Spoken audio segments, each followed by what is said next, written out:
And welcome everybody to another episode of Glove Up or Shut Up right here on AngryMarks.com. My name is Peter H. I'm joined once again by my co-host from Omaha, Nebraska, Stevie J.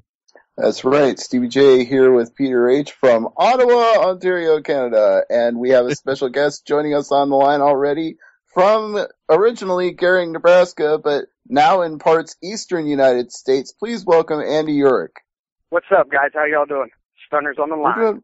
We're doing really good, and thanks for joining us tonight. And congratulations on being part of Bellator Fight Master, first and foremost. Thanks, man. I worked hard for it, but it ain't over yet. Yeah. I'm still looking for the top of the ranking system. I'm not too worried about the Bellator reality show. Well, of course, yeah. This is just a step on the journey to your ultimate goal. So it gets you more exposure, though. That's a good thing. So can't argue with that. But I also have to congratulate you on your success. Yeah, your name's getting out there. People have seen the video. They've watched it on Spike.com and YouTube. So it's definitely a good thing. And the reality show will only make it even bigger. So, but first of all, before we get into the whole reality of reality television, let's talk a little bit about yourself and your career. Let's first get some background on how you got started in mixed martial arts. Well, I started when I was 20 years old, and I'll be 28 in September this year. Actually played football and everything my whole life when I lived in Gering, Nebraska. Played for Gering High School. Got recruited by a bunch of Division II, Division III, and NAIA schools. But I wanted to play Division I football, and my dad has lived down here in Millington, Tennessee since 1991. And when I graduated high school, I went ahead and moved down here and turned down a scholarship offer from Chadron State University, and came down here to try to use my luck against walking on for the Memphis Tigers football team. And that way I had to just live with my dad and pay for school that way, and wouldn't have to pay for any room or board. But got down here to Memphis, and it's a huge difference from the streets of Gering, Nebraska, and the streets of Memphis, Tennessee. So I got hooked up with a lot of cool people, and then a lot of wrong people. And they don't play games down here. And we went out partying one night, ended up getting into it with a black guy on the street, just in a neighborhood. I didn't even know where I was at, and the dude pulled a knife on me, and I stepped back into a rain gutter, hyperextended my knee, and kind of messed up my chances of playing football. So after that, started going down a shitty road and drinking and smoking weed all the time. And I was doing odds and end jobs, painting and doing fence jobs and all kind of just bullshit work. And I met a guy that was training and stuff out of a 2-car garage. And I was like, hey man, I want to get in shape just to get some abs and look as good as all my buddies did when they're out on the lake. So I ended up training in a 2-car garage in June of 2006, and I've been doing it ever since. I had my first amateur fight 3 months after training, and just blew up ever since. I'm running 2 gyms now, and do this as a living and as a career. So it turned out pretty good for me, even though I didn't want to get into it for fighting. Yeah, that's a hell of a life story there. You've come quite a ways from those days in Gering, Nebraska, and I'll agree with you that Memphis is a place where you don't want to fuck around, because I spent a week there when I was attending a college football game just this past December. Iowa State played Tulsa, so I got to see a little bit of Memphis myself, and it's a fun town, but it's also not a town where you want to step across the wrong side of the road and make mistakes. But it seems that you've learned from those mistakes, and it's the story we hear often in mixed martial arts that MMA has turned your life around. Oh yeah, it has, and I had another run-in when I started training. I was still partying and everything, and I would go out, and all the group of friends that I hung out with, we would just go out, looking for fights. And, I never really picked fights, but I knew I could defend myself. And then once I started learning techniques and how to fight for real, I would go out, and they would always start shit, and we would get into it with people. And then one day I was at a Halloween party dressed as Lil Jon, and ended up one of my buddies was getting jumped, and I took one of the guys off of him with a rear naked choke and slammed him to the ground, got on mount, and was beating the shit out of him, and ended up some dude was running around shaking up beer cans, and he threw it right at my skull and just split me wide open on my forehead. And I thought it was a beer bottle, because I felt liquid go down the head, go down my face right away. So I was like, shit, I just got hit by a beer bottle. And I looked down and had a white Orlando Magic jersey on. It was just full of blood. And one of my buddies was like, yeah, there's this little dude running around throwing beer cans at people. And the next night we went searching for them, and we're supposed to meet up to have some kind of big old riot brawl, and they never showed up. And we went to their house, and that was probably the biggest thing that turned my life around. When we pulled up to their house, they were waiting on us with any kind of gun you could think of. I mean, I heard machine guns and everything, and I was in the bed of a pickup truck, and we were in like a 9-car convoy, and they just shot up all 9 cars. I mean, they're shooting to kill, they're shooting out radiators, disabling cars. The truck I was in had all flat tires. We made it a quarter mile down the road, and I ran into the woods just to chill and hang out and hide from them, because right when we stopped, we didn't have 4 spares to change the tires, so we weren't going nowhere. And we heard 4-wheelers start up, so they're going to come hunt us down. And we're out in northwest Tennessee, where it's in the boondocks down by the river in the bottoms, and there ain't much out there. It's kind of like a deliverance out there. So that really changed it over. I took myself away from those people I was hanging out with and dedicated, 100% of my time to doing this instead of dying. So I've came a long way, but it's a fun journey. Yeah.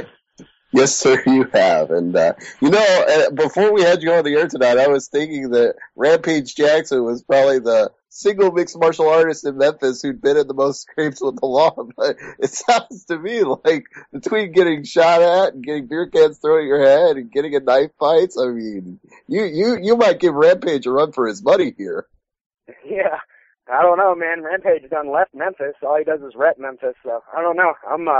I rep Nebraska all the way, though. I'm a Cornhusker till I die. So. Well, I'm glad you did that. I've had a lot of crazy shit happen to me down here, but I've created a good life for myself down here. I got married to my wife, and she's from Memphis, and that Southern Belle. So I've created a good life for myself down here. I own my own house, I own 2 cars, and been doing this full time. I quit my job.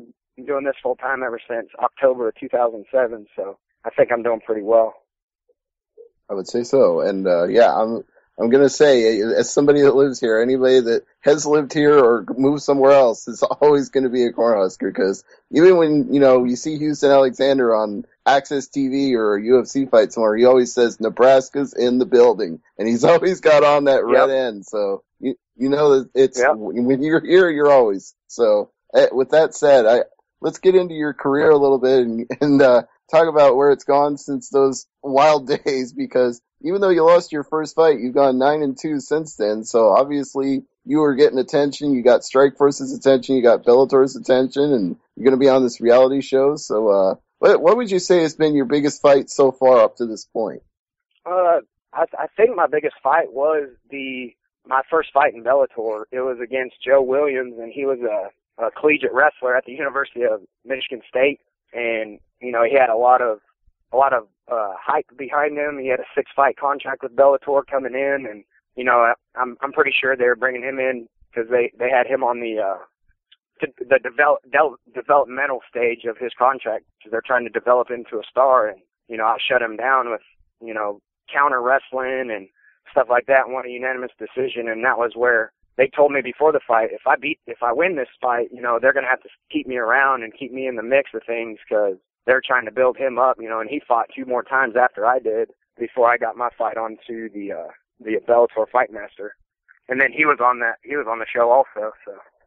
But that was my biggest fight up to date so far.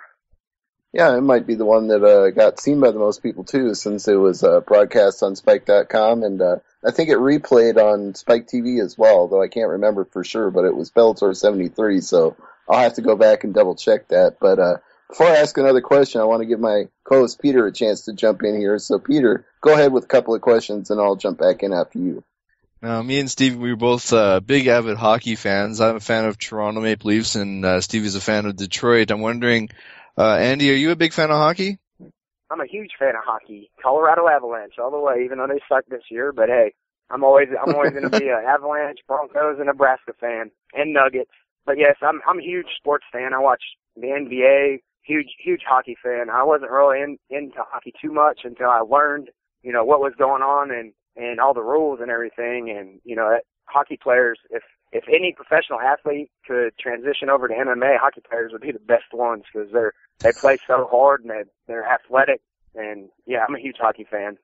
There's 2 or 3 ex-NHL players who have started an MMA career, and they've done pretty well for themselves. I mean, you have people in the playoffs, they break their nose and they go on for the next shift, blood on their jersey. I mean, you don't see that in other sports, that's for sure. No, not at all. Yeah, they're tough as shit for sure. Now, I asked this question an outside-of-the-box question to a bunch of our guests. I'll ask you the same thing.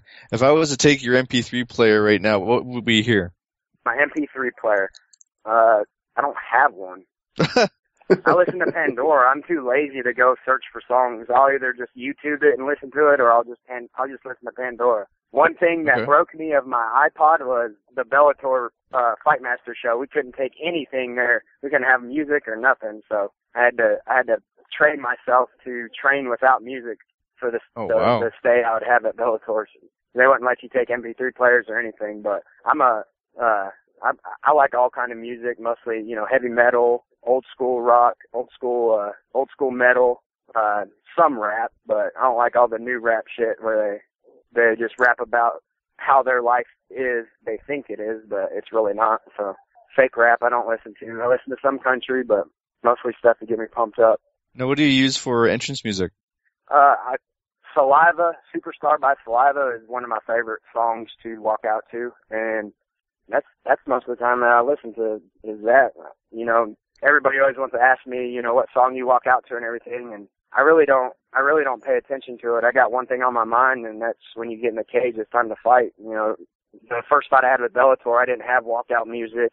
I usually walk out with a mask and stuff on, and my sweatpants and sweatshirt just to stay warm, and they made me strip down to just to what I was fighting in. So walked in barefoot, no music, walked right beside my opponent.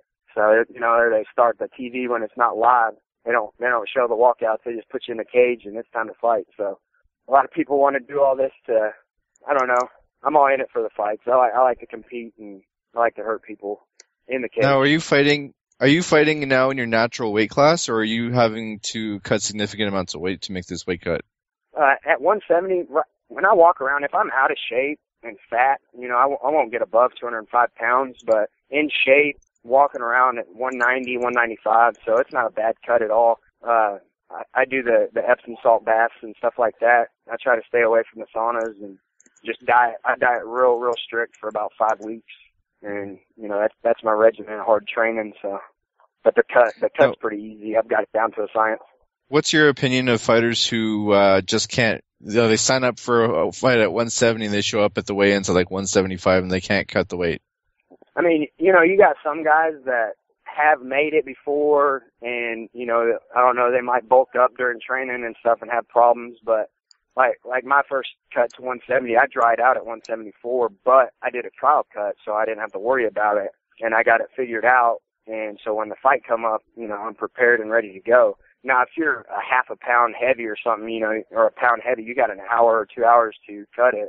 But man, if you're over 5 pounds, man, that just shows me you're not dedicated, or you're not training hard enough, or you just don't have the right people around you to do your diet and do your nutrition and stuff to, make sure that you're not going to show up and look like a dumbass in front of your opponent, in front of the crowd and everything and the officials. And then the promotion, that's hiring you to pay you to fight, make them look bad too, so.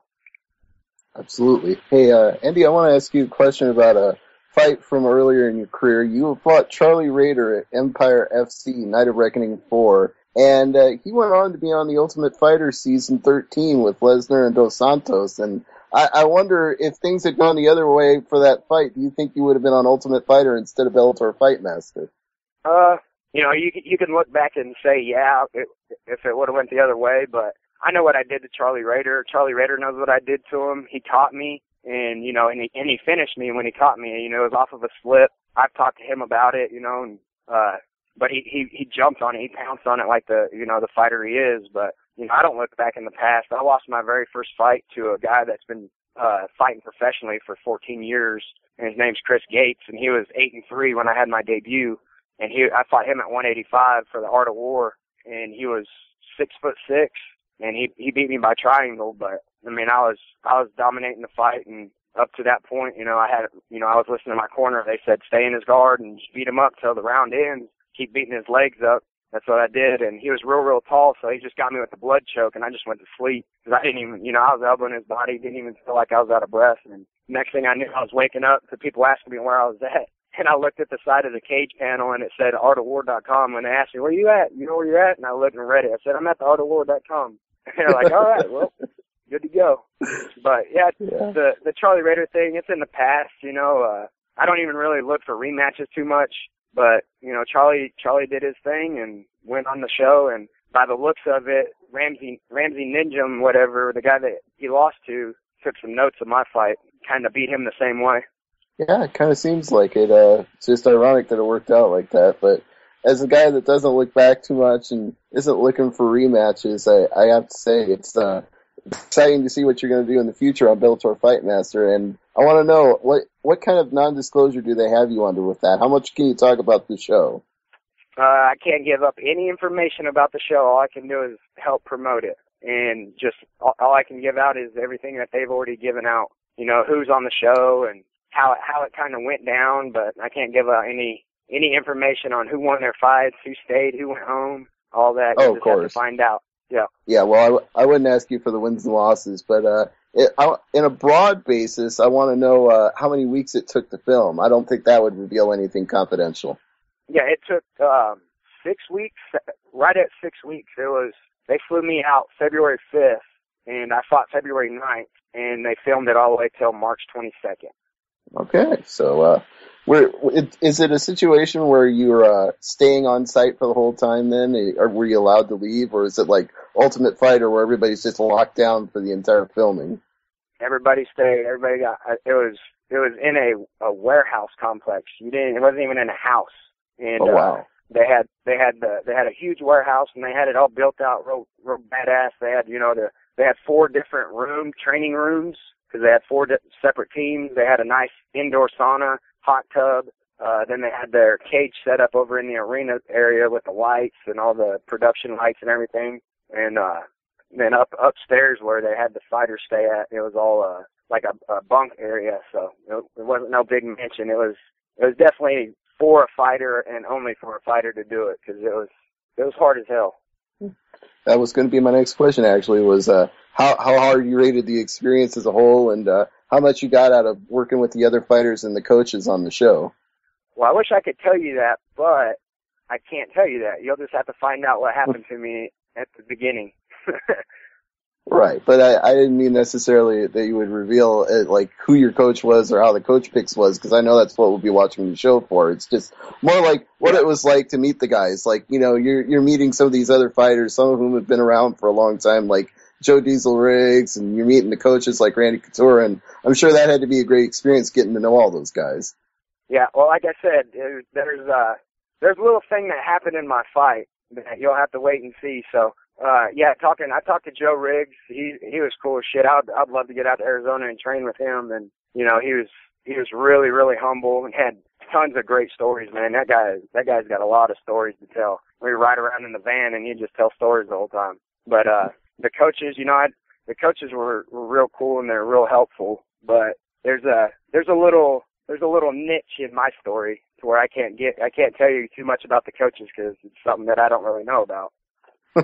Okay, well, you're definitely giving good teasers to all our listeners right now to tune into the show and find out what happens to you. So we'll wait till that episode airs. When does the first episode air, by the way?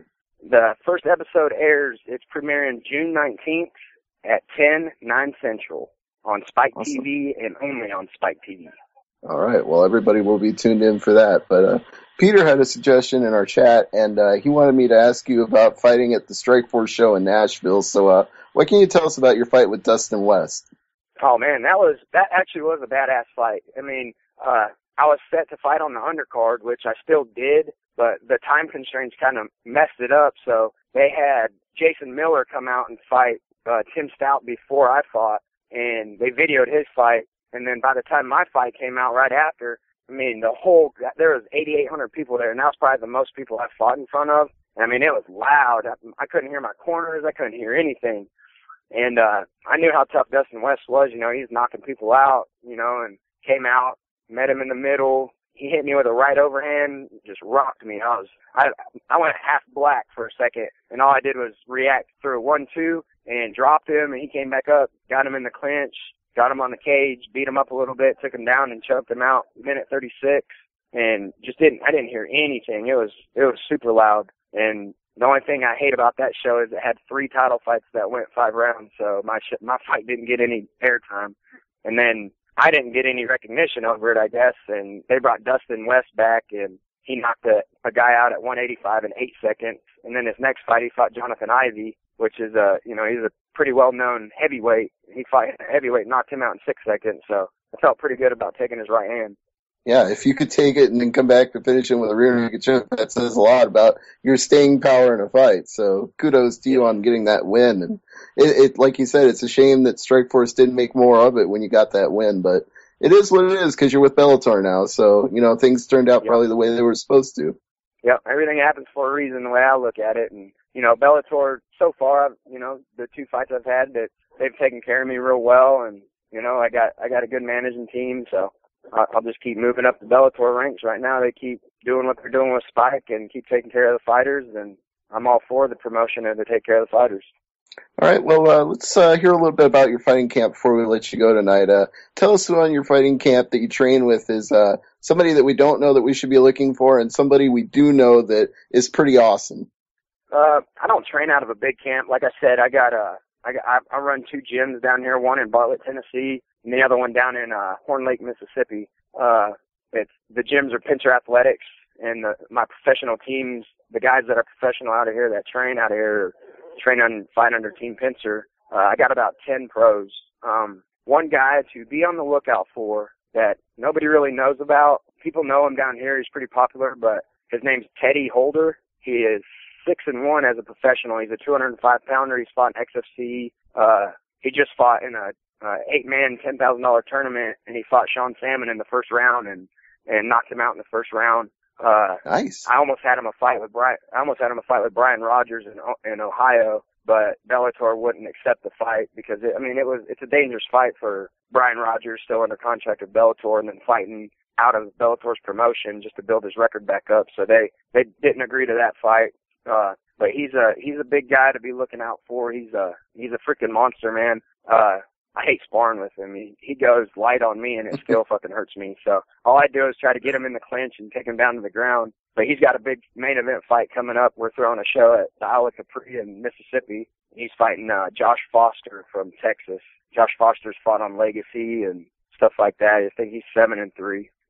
Another guy, I got 2 other guys to watch out for. One guy you might know, his name's Zach Underwood, and he just fought he just fought in the co-main event at the XFC, and he beat Davidson Ribeiro from Brazil, and he was 23-8. And Zach went into the fight with a 10-4 record, and just completely controlled the fight and out wrestled him, ground and pound, just won a unanimous decision, which was a real big win for him. So he's one of the guys, another guy on my team that's up and coming, and he's kind of on my level. He's on that in between from a lower league promotion to that higher league promotion, just fighting tough guys all the time. But I got about 10 pros, and they're all pretty legit. His brother Jake Underwood has a main event fight this Saturday in Paducah, Kentucky, fighting David Lindsay, and Jake Underwood's 155er, and he's 4-0 right now. And all 3 of us, Jake, Zach, and me, are all ranked number 1 in the state of Tennessee at our weight class